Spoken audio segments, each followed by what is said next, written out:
Matter గురించి మాట్లాడారు, coterie గురించి మాట్లాడారు, మీటర్ గురించి కూడా మాట్లాడారు. ఏ మాట కా మాట ఆయన పార్టీలో ఉండగా ఆయన మీటర్ గిర్రని తిరిగింది కదండి, సాయిరెడ్డి గారి మీటర్ తిరిగిందా లేదా? ఇక్కడ మీకు ఒక చిన్న ఎక్స్పీరియన్స్ అండి. మీరు అడుగుతున్నారు కాబట్టి నేను చెప్తున్నాను. నేను వైఎస్ఆర్ కాంగ్రెస్ పార్టీ కోసం గత 10-12 ఏళ్లుగా మనకు తోచిన స్థాయిలో మనం పనిచేస్తున్నాము. And first of all Sai Reddy గారు ఎన్ఆర్ఐ ఇన్ఛార్జ్గా ఉన్నారు వాళ్ళు ఫస్ట్. సో ఇక్కడ నేను 2వ స్థానంలో ఉండేవాడిని, 2000 స్థానానికి వెళ్ళిపోయాను అని సాయిరెడ్డి గారు అన్నదానికి నాకు ఈ విషయం గుర్తుకొచ్చి నేను చెప్తున్నానండి.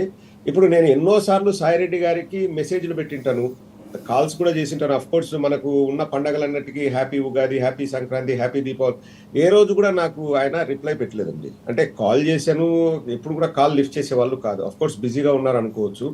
అలాగే ఒక ఇష్యూ వచ్చిందండి గత అంటే మా పార్టీ ఓడిపోయిన తర్వాత సాయిరెడ్డి గారి పైన ఈ సోకాల్డ్ ఎల్లో మీడియా పెద్ద అలిగేషన్స్ చేసినప్పుడు అప్పుడు ఏదో నా దగ్గర నాకు తెలిసిన ఇన్ఫర్మేషన్ వారితో షేర్ చేసుకోవాలని నేను కాల్ చేస్తే ఒకసారి మాట్లాడారు. ఇప్పుడు ప్రతిసారి నువ్వు కాల్ చేసినప్పుడు నువ్వు ఏమన్నా పెద్ద ఇదే నీ కాల్ ఎందుకు ఆన్సర్ చేయాలని ఎవరైనా అడిగితే అందులో తప్పులేదు. సాయిరెడ్డి గారు కూడా అనుకోవచ్చు, ఓకే ప్రదీప్కు ప్రాధాన్యత లేదు నేను ఆన్సర్ చేయకూడదని. కానీ నేను అనుకోవచ్చు కదండి, సాయిరెడ్డి నన్ను జగన్మోహన్ రెడ్డి గారి దాకా వెళ్లకుండా అడ్డుకుంటున్నారని నేను అనుకునే ఆస్కారం ఉందా లేదా అండి?